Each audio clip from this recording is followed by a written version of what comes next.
All right, well, thanks everyone for joining. I appreciate you coming. Our topic today is what does a typical data science project look like? And let me start by saying why we put this together. This is our presentation in New York City. We've done this in New York, in DC, where I live, by the way, and a couple of other places. One of our number one reason has been that a bunch of folks out there, this is the hot topic, right? You have a class coming up into school, everybody's talking about data science. What a lot of people don't know is actually what does that mean? They either work at a location that they want to introduce that project to their team. What is the expectation? Some of you may have come from a software background or other things that follow a certain life cycle. This is what we're going to talk about today. So that's why the topic, it's fairly high level. If you're hoping to get algorithms tonight, that's not going to happen. But you can follow up with us. So what we want to talk about today, though, is really some specific items. We want to talk to you about the intro to data science. So just really level set, start at the very beginning, not at a really in-depth article from some scientific journal so that you get an understanding. We'll talk about a case study. So I'm really hands-on. I need to understand, not in theory, what that means. I don't want to read a book about it. I want to show you exactly what a project is and a project that me and Jay have both worked on. We're going to talk about the life cycle, as I mentioned. So how do you start it? What happens in the middle? What are some outcomes? And how do you end it? And who do you need to run that project? So I find that helpful as well. And we'll talk about the difference. So again, as I mentioned, some of you may be from a software background or some other backgrounds that have done work and are expecting certain things. There is definitely a difference in a data science project, and we'll talk about that. And we'll talk about resources. I think that's another big myth. Everybody's a data scientist nowadays, so we'll talk about different roles and tools and things that are out there. All right, what we're not going to talk about, as I mentioned, is we're not going to talk about exact algorithms and techniques. This is not for the super techies to go back and do a project. We can, again, that's our goal, to grow this group eventually and do some more of that, but we're not going to focus on that today. We're not going to talk about big data technologies. I think there's lots of information about that. Happy to follow up. And we're not going to talk about data visualization technology. So we're not going to get into in-depth information about that. All right, I think it's really about Jay now. So as I said, I'm the cool one. He gets to do the geek talk. And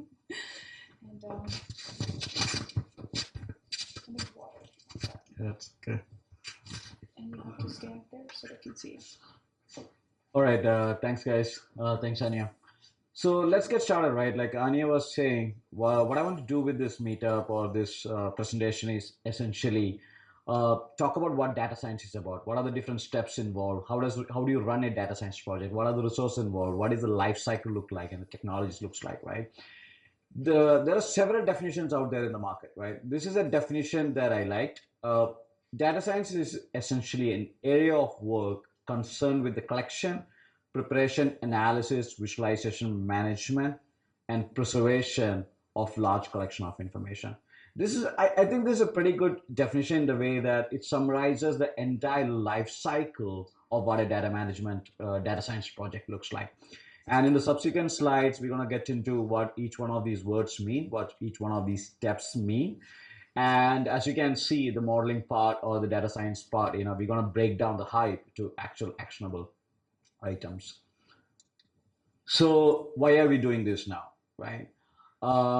90% of all data that is created by humanity is created in the last 2 years, right? And it's going at 2.5 million terabyte per year.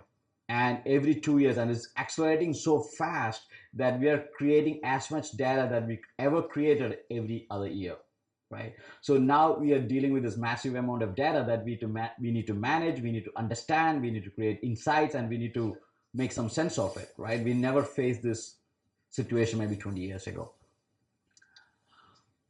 The different eras of big data. Now, what does this mean in the sense that we hear this term all the time? There is big data, there is large data, there's micro data now, there is IoT, there is small data. This is essentially a life cycle of big data. This is essentially the different phases of how big data came into existence. It's not something new in the real sense. From 1950 to 2000, we've been collecting large amount of data. Essentially, the US government started collecting the census data in the 1950 to 2000, in the 1950s. From 1950 to 2000, we are talking about lot of warehouse data, a lot of store information, customer information, but we never did anything with it. At the end of the year, you get a quarterly report. Managers did a analysis of what the customers looks like. There was not real insight or prediction from it, just static reporting, right?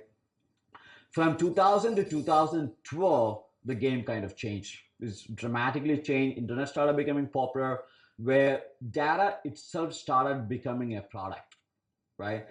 If you look at LinkedIn, LinkedIn releases this new tool saying that friends you might know, contacts you might know, LinkedIn communication, they're essentially data products, right? So people started not looking at data as just as a reporting asset, but actually as a way to make money, as a tool itself, right? Amazon started products you might like, which is actually mining their entire data set, and Walmart is still trying to compete with it, right? What does that mean? That means the 2.0 era. We are looking at data as a product, right? Right now, from 2012 onwards, maybe, I mean, these dates are not, again, absolute dates, right? These are abstract dates. We started getting to the next phase, like Amazon Echo, where their pervasive intelligence is a new terminology now, right?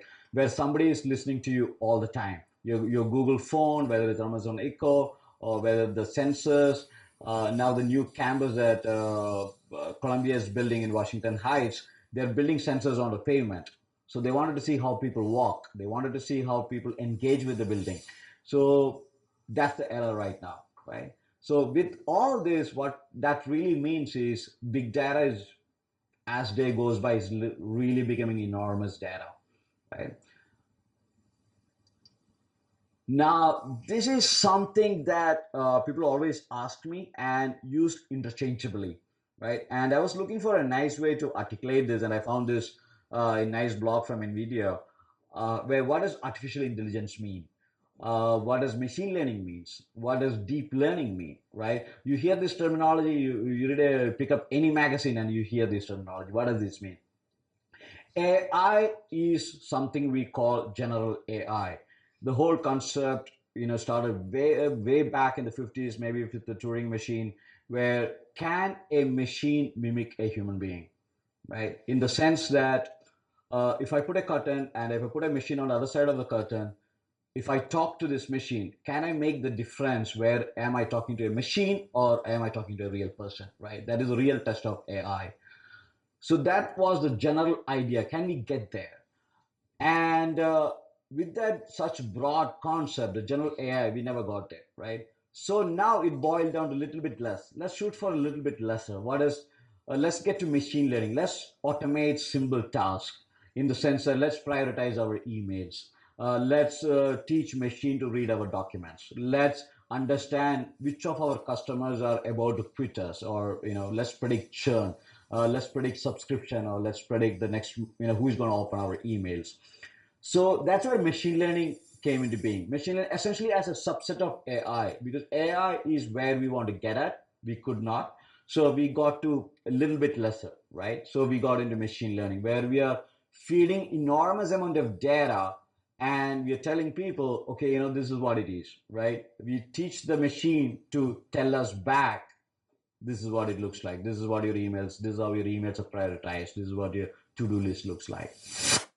And now that led to even more problems, right? That led to a new idea where, so for example, you're driving a driverless car, or nowadays, you're as a passenger in a driverless car, and it finds a stop sign. And assume this stop sign is broken. You only see S and T only. Can the car know? Does it mean stop sign? What does that really mean? Does it mean start? How does a car decide what that means, what that sign means, right? Human beings, we implicitly know what that means. We can deduce from that information. That's where deep learning networks started. Google pioneered the deep learning network. Now it's becoming very common. What happened is we are feeding millions and millions of stop signs to the Google network. So every variation of stop sign that you can possibly imagine is fed into the Google network. So now when you see a partial image, the machine is able to detect that it might be a stop sign, right? So essentially, the eventual goal is to get into AI, a general AI mechanism. Now, the new days, people say by 2040 we will get there with neural networks. The problem with neural networks was that we did not have the processing power to process like 10 million images, 20 million images in real time. So that if your car is going at 80 miles an hour, can it process 20 million images to really deduce in real time? Now with the NVIDIA's GPU processor, and Google has released another processor yesterday or a few days ago, where we have that kind of computing power. So, we're going to get there pretty soon. So now I want to introduce a case study. What I want to talk about is a project that we did at a park in Chicago. It's called Morton Arboretum. A lot of the projects that we do, data science projects, are, I wouldn't say creepy, but companies do this. I mean, this is a nice project where, it's easy to explain, easy to understand.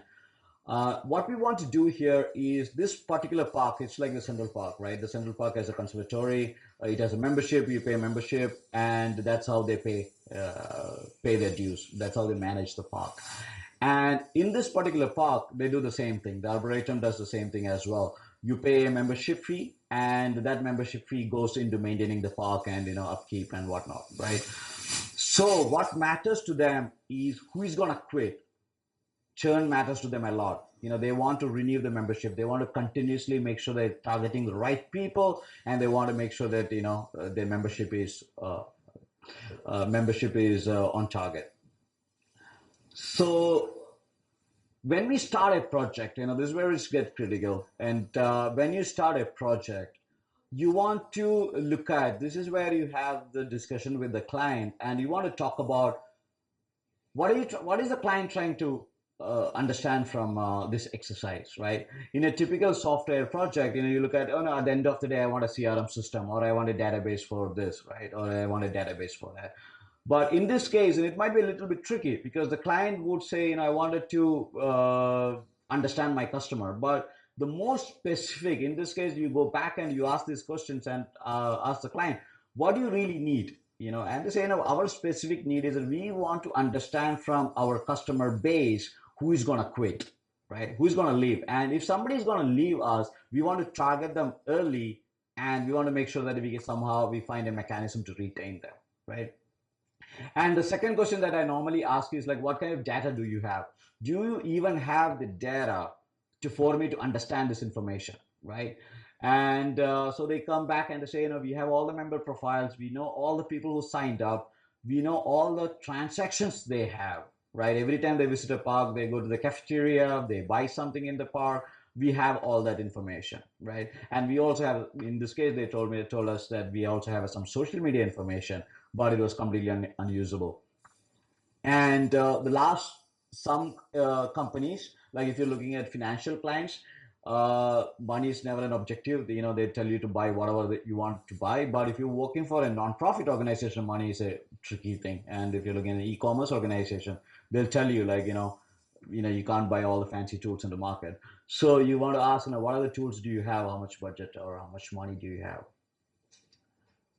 So the very first step that you want to do before you embark on it is you want to understand the data, right? What kind of data do you have? This is in this specific case, this is the data that you have. They have all the membership profile, which is stored in the database, which is a much easier access. The moment I hear the data stored in database, I'm happy, because it's a structured format. I can retrieve information from it. I can access it. I can visualize it, whatnot, right? All events attended by the member. So the Christmas, they have a big lighting event. New Year's, they have an event. But a lot of those events are managed in spreadsheets. So they have that as a CSV information, right? But, I was able to marry that with a member profile ID with the database, right? So a lot of data engineering. And all the transactions, that cafeteria was actually managed by a third party. So I was able to get that information as well, right? And once you have this information, right, then what do you do with this data, right? And the first thing is, if you're from a data background, the first thing you do is remove all the bad data, cleanse the data. So again, when you execute a data science project, you're measure is only as good as your data. So a lot of effort is managed, a lot of effort actually. I would even say, I would go as far as to say 70% of your effort is spent on cleansing the data. This is where I bring in an army of people and say, you know what, this is a much smaller data set. They only had a couple of 100,000 records. But sometimes you look at e-commerce clients, you're like, 500 million records, 400 million records. You spend months cleansing data, right? And in this case, we cleansed data. We added distance from the park by zip code. We look at everybody's address. We looked at the general demographic information, and we added a distance parameter. So we enhanced the data we have, right? We looked at their address and say, how far do they live from the park? Like 20 miles, 25 miles, whatnot. What is the age group? Are you from 18 to 25? Because you don't want to have every age, right? Then it becomes too much of a classifier. Um, then we also looked at what is the average income.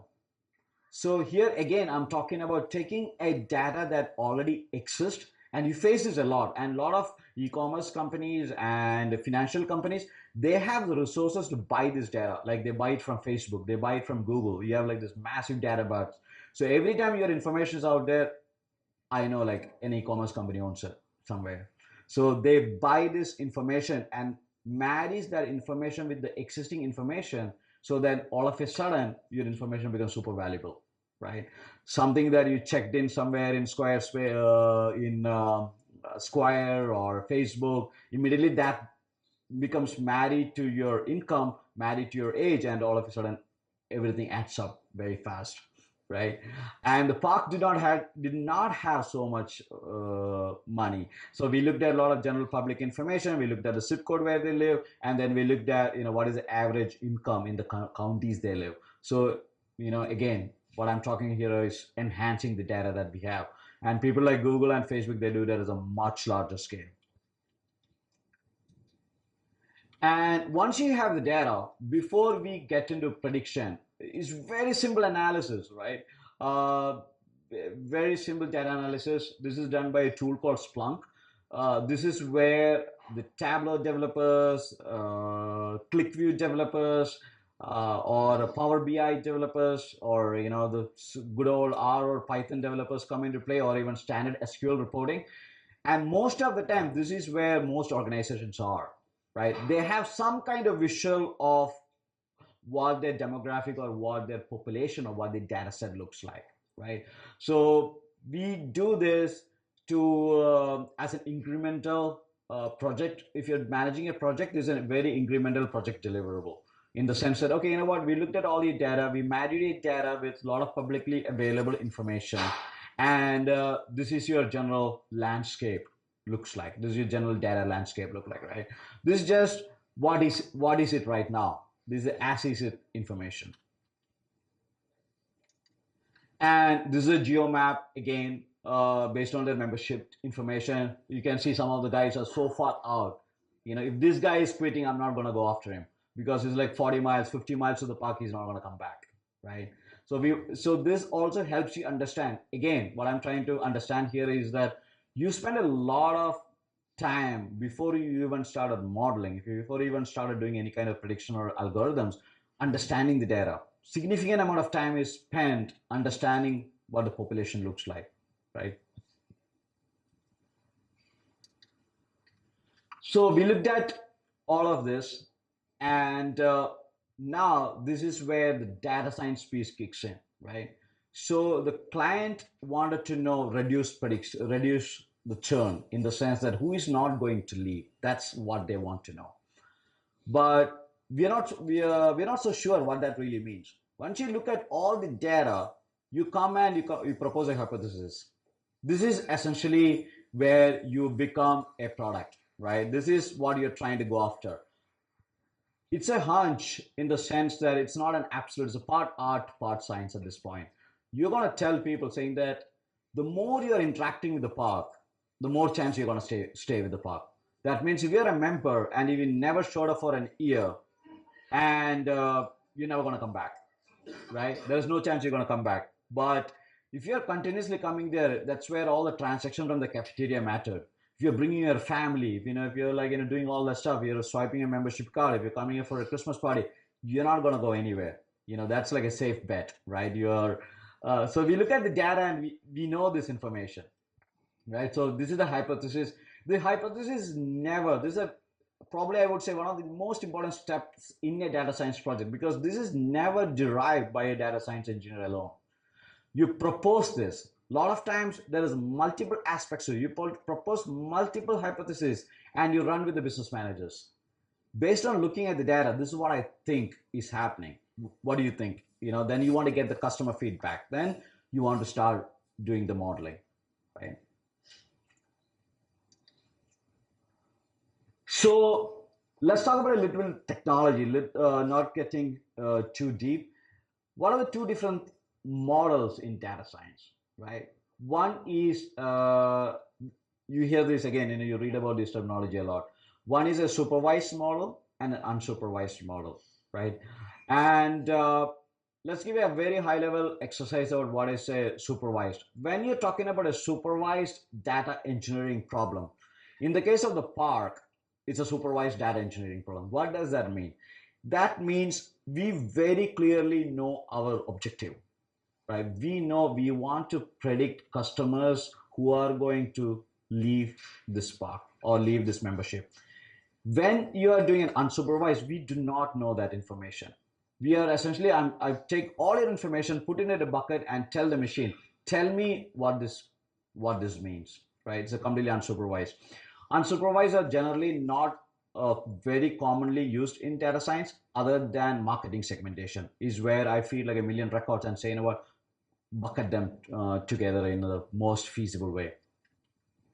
So in the case of supervised, we are looking at a very specific target. We're looking at a very specific objective, right?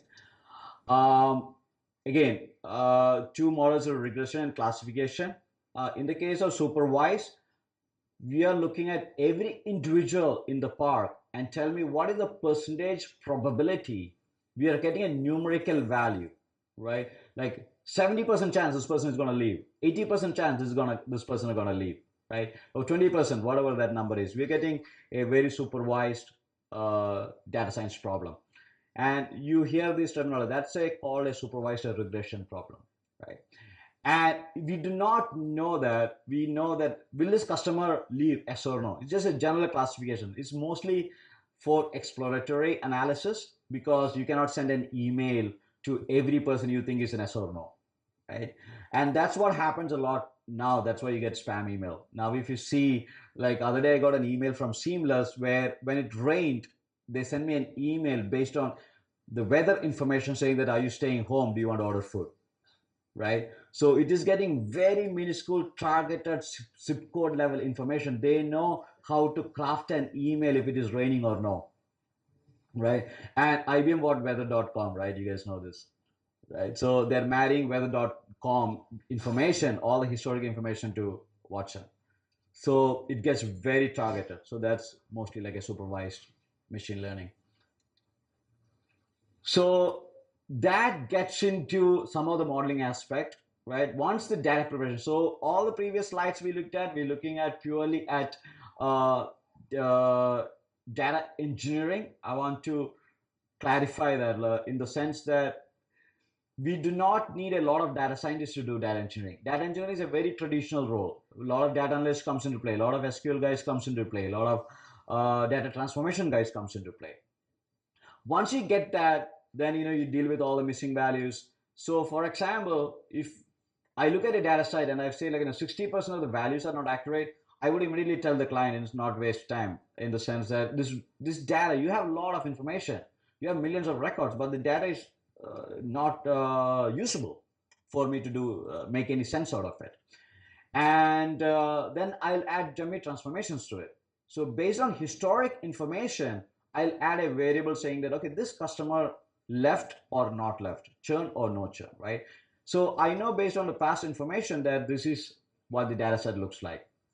And the last step of it is I want to identify, this is where the machine learning part comes into picture.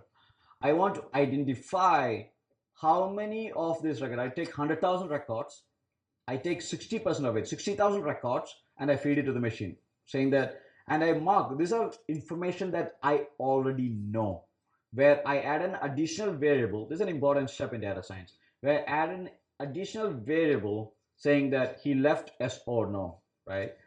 And the machine reads through all the records and try to build a pattern, right?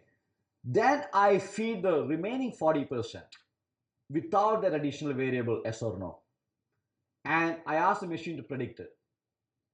You guys with me? I ask the machine to predict it. Then the machine will tell me, okay, but I know the results though, but I'm not telling the machine what the results look like. I'm hiding the result, but I'm telling the machine, go and figure out who's going to leave, yes or no. If it is 100% accuracy, there is something wrong with your algorithm. If it is more than 90% accuracy, something wrong with your algorithm. The normal range is 70 to 85, 88 to 89% accuracy, 70 to 90% accuracy. The machine will tell you, looking at, the machine reads the 60% with the known information. You feed the unknown 40%, and the machine will tell you, this is what it's going to look like, right? And that's your test. That's the output that you want to give it to your business managers, right? This is how efficient the model is, right? Now, think about it. You can look at that model. If there is 70% accuracy or 80% accuracy, and every time you send an email or a brochure to somebody's home, it costs $5 to do that. Now you can get a real ROI from a dollar terms, right? You can tell your marketing manager, guys, this model works. This is how much money we're going to save. So, how many of them are false positives? You get these false positives and false negatives. And then that now you can have a tangible discussion with your business managers in terms of how much money are you going to save or how much money are you going to lose, right? Is the model is worth it, right? This is where the last two steps is the most critical step, to understand how significant the model is. So if you're coming from a traditional lifecycle project, like I was talking about, we have this waterfall model, agile now. This is a typical data science lifecycle project, right? This is a typical lifecycle. You're talking with the understanding what the business needs to know. We need to understand the data. Then we transform the data. Then the last two slides, we talked about the modeling, right? What kind of models we're going to run. Then we evaluate the data. We looked at what is the success rate of your model. You do an evaluation, then you push it into deployment, right? Deployment is where when a new customer comes in, it immediately tells you. If you ever behind a T-Mobile counter on any mobile shop, right? The moment you sign up for an account, it immediately shows you a customer value in their screen. If you just stand behind a counter, it will immediately tell you. If you go to a Verizon store and start a brand new account and they don't know anything about you, you enter your number, your name, they already know who you are. And it tells them, oh, this guy is worth $1,500. And they show you a small thing for the sales agent to read, right? So it's really real time, very powerful information, right? So that's where deployment comes in, because they deploy the model real time. So where they know your name is immediately passed through the machine learning model, and it'll tell you results almost in a fraction of a second. So some of the applications that we worked on, customer attrition, which is standard, which is what we did with the park, in the sense who is going to leave, who is not going to leave. Now the new thing is predictive quitting, right? Who's going to leave the company. Now HR analytics is really big. Now they know who's going to leave the company before they're going to leave the company, right? And heavy equipment and reducing downtime. GE is making a big push here. They launched a new product. GE has been transforming their entire company as a predictive analytics company. They launched a project called Predicts. Like the disaster we had in the Louisiana shore, they want to avoid situations like that. So the GE's new equipment is equipped with 60 to 100 million sensors. Every panel has a real-time sensor. So you don't have to even go to the device or go to this platform to know if the platform is going to fail or no. So there's real-time meaning to it. Image recognition profiling. Peter Thiel's company is doing it. Now CIA bought this product. So you can literally take a picture of the entire immigration line and they tell you, they profile each and every individual there, right? It's called, forgot the name of the company. Precision medicine, that's again, number 4, image recognition profile. We had a couple of weeks ago, we had a customer who wanted to do the specifically that, in the sense that when a customer walks into Walmart, I mean, this is a customer in Asia, they wanted to know when a customer walks into their store, they want to immediately know who that customer is and send them alerts. Right. So what they were thinking was, I mean, in Asia is much more easier. The privacy laws are not that as strict. They want to put a camera next to the counter. So when you swipe your card, your image is captured. So the next time you walk in, they know who you are and what you bought last time. And then you can give them discounts and alerts and whatnot, right? And the beauty of this is, or not the beauty of it, whatever it might be, is that it's happening so fast and in real time, in milliseconds. Earlier, we did not have the processing power, right? This was, everybody wanted to do this, but nobody had the processing power. And another area is number 6 is document management. This is an area of my passion. This is where I spend most of my time in text analytics. Is that you upload an email, it immediately tells you everything about the email, right? And you can upload a legal document, it tells you everything about the legal document, right? If there's a conflict of interest. And right now I'm working on documents, seeing that if the documents are fake or no, right? So you can feed a couple of documents and it tell you what is the compatibility of these documents and how similar are these document similarity. That's an area I spend a lot of my time in. These are a lot of these algorithms you already know. You have seen these algorithms in different scenarios, and these are the classic algorithms. These are the terminologies that you come across in most of the projects that you execute. Classification, how likely the customer respond to your campaign, especially you get this in Thanksgiving. Regression, how much of she will use the service, right?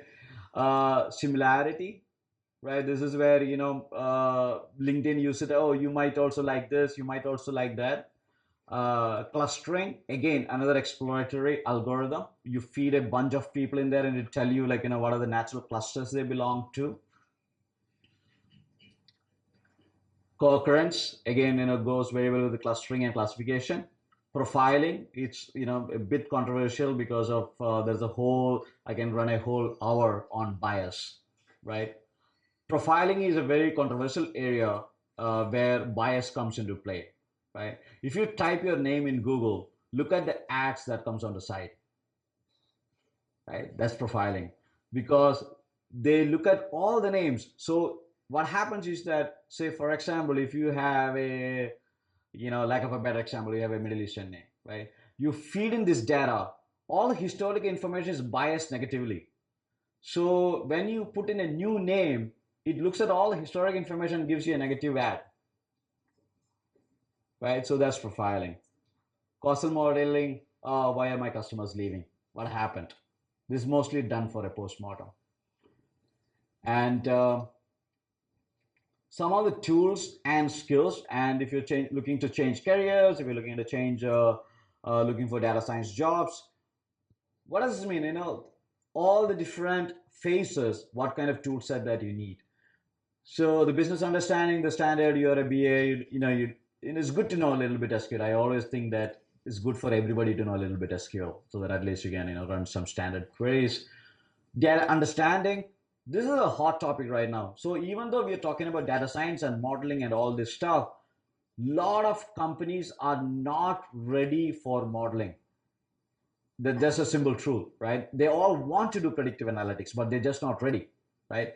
So they're all in the data understanding phase. Most companies do not know what data they have.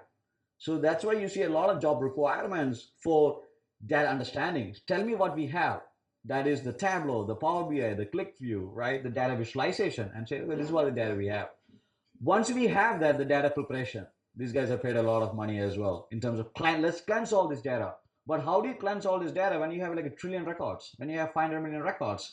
That's when you see Hadoop and Spark and all these massive processing algorithms where you can process that much information.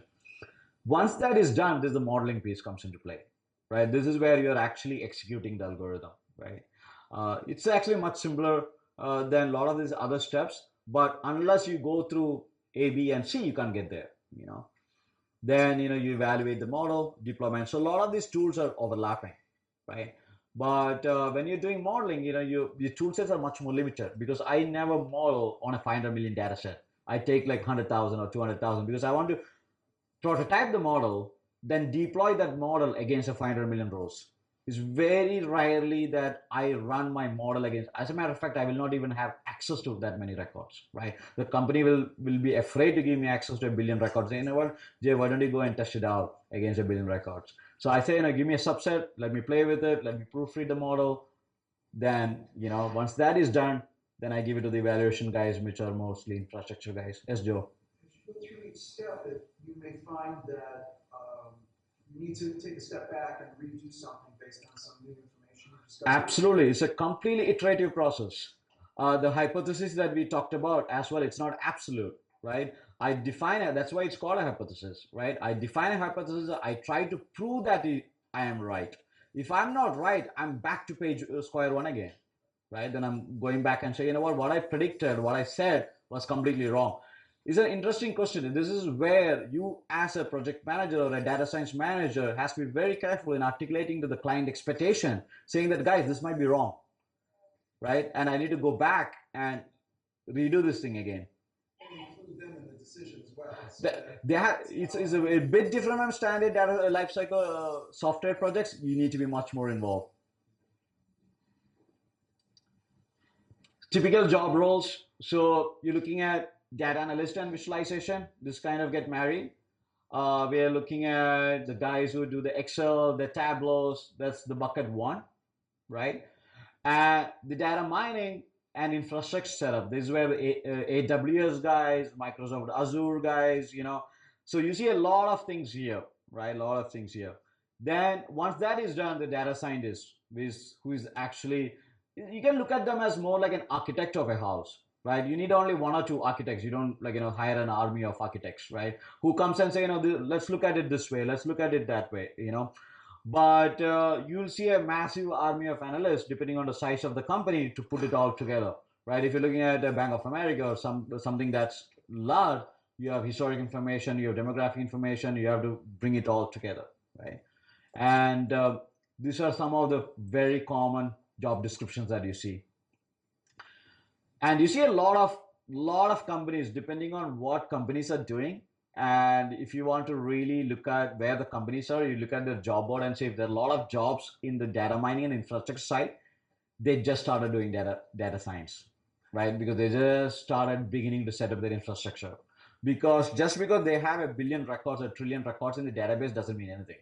Because you cannot process that information, you know, given 24 hours, or you can't do any real-time processing. So they just started thinking about big data infrastructure to move all their data to a massive parallel processing computing scale. And he's going to talk about project. He does most of that and a bit of the life cycle as well, right? Yep. Thank you. Oh yeah, hold on. All my equipment here. Thanks. All right. So hopefully that was helpful in terms of how you run the project. That's all the numbers piece. I like the people piece. And so I think that's really, any project is only as good as the people that you have. So how do you prepare for it when you're running in a company? You know, one of the number one questions that we ask is, do you have the data, right? And one of the, when Jay was talking about the different job roles and the different aspects and skill sets, there's many projects we only get to phase 2. We go, we consult with folks. They don't have the right information for what they want to gather out of it. And so we set that up with them. We explain to them how they need to cleanse their data, how they need to continue, and we come back. So there's, I mean, it sounds pretty simple. You can't ask a question about something you're not gathering, but you would be surprised how often that happens, how people take leaps based on what they have and what they want to know. So that's the, you know, do you have the data? What kind of data it is that you have currently? Another really big question is, do you have the team? So again, when we talk about the titles and data analysts, that's not an unusual title. We've had data analysts for years, right? They're looking at reports, at sort of flat reports in Excel and so on. Do you have the right expertise to move that forward? What our experience has been is that lots of organizations have teams, but they're limited in their knowledge because this field has advanced so quickly. So this is why they do hire companies to come and help them build that infrastructure, to help them model, to help them deploy something, and teach them how to do that, repetitively going forward. But that's really important. The other piece that's really important when we talk about the team is, do we have the buy-in from the stakeholders? So this is really different, as Jay's talked about. It's extremely iterative. There's the hypothesis, most likely you're going to be wrong about. You have to really explain that up front. You have to let your decision makers, your CFOs, your marketing executives, folks that are looking for this information to understand that. They have to be engaged. Just because you show me the data, I don't know what you want to do with it. So we have to work with the clients, with the end users to say, what is the hypothesis? What are you trying to achieve? Again, we run that model. It doesn't work out. We come back and ask the questions again and again. That's sometimes frustrating. That's, again, when the human aspect comes in and having to have that conversation again, and I'm making sure that you have the right folks available. Okay, a little bit of a joke. We love Dilbert. So it just really gets to the gist of data is everywhere, but what do you do with it? Do you just really multiply it by 2 and get what you want? So we'll make sure you have this slide about that. So some of the things we also want to talk about is pitfalls and common mistakes in projects, right? We talked about the fact that the data science is not a software project, in that you're not building something, writing strict requirements, and this is exactly what you're going to get. We poke holes in your data, we use data from outside systems, and again, sometimes we say, we can't do that right now. Here are the specific steps you need to do in order for us to do that in a couple of months, and we come back and we consult with them on that. And then overestimate the significance of data. Again, it's like, I think I'm the best. So companies think they've got everything that they could possibly have. And when you come in and you look at that and you sometimes, again, tell them not what you actually have, or data that's in the wrong places, that's missing, right? They've migrated off of systems and onto other systems and haven't moved over in proper forms. There is a lot of time spent on cleansing that as well. So overestimating what you have is fairly common. Most people think, I've got exactly what I need in order to get what I want. And another really big, as we talk about, is the vendor, the team, and the skills. Part of our goal for this meetup and for this presentation is to really educate folks what it takes. It really is important, the folks that you hire. This is the hot, sexy new thing. And you want to make sure that you vet folks, not because they say they've known how to do this. You want to ensure that you're working with folks that know what they're doing and that they can set you up for success, so that you're not reliant on them all the time, that they're telling you what you should be doing to continue to improve in this area, and how do you graduate among all of those, from visualization to modeling to so on. So you really want that. And your internal team and skills as well. We want to help you build that. If you get a good vendor, it's somebody who wants to build that. There is not going to be a shortage of jobs in this area, so we're not worried that if we teach all of you to do this, we won't have a job. Like, job security in this space is definitely going to be there, and quite frankly, we think that every field will involve this, so we want everybody to be educated. One thing I'll mention as well, I forgot what the next slide is, just resources, is that really the first reason why we put this together is when we go to clients, we want to make sure that they understand what they're getting themselves into, and we actually run this presentation so that they understand what the project entails and how we can make them successful. So we'll share the slides if you guys are interested in reading books about data science and you want to know all about this, that there's lots more about that as well. A little bit of a teaser in terms of what we want to do next time. We think the next hot thing is cognitive analytics and really learning about Watson, Cortana, and kind of Jay talked about what the feelings, the cognitive part of data science, not just the numbers. You're really analyzing a lot more and getting that. So that's our next thing. And we think that's really the next area that people are interested in. And how do you apply that? Again, it's really easy to read about a big project. What does that mean to my industry? So we want to make it hopefully as accessible as this one. And then I think I'm going to turn it over to you. Well, yep, I think you're doing the last slides. I mean, obviously, you know how to contact us. We will make sure you have all that information. I think we will send out, obviously, the slides, the follow-ups, the email. We're happy to answer anything here via email, via phone call. We really are passionate about this field and want to make sure that you guys know what you're getting into, even if it's just interest. So.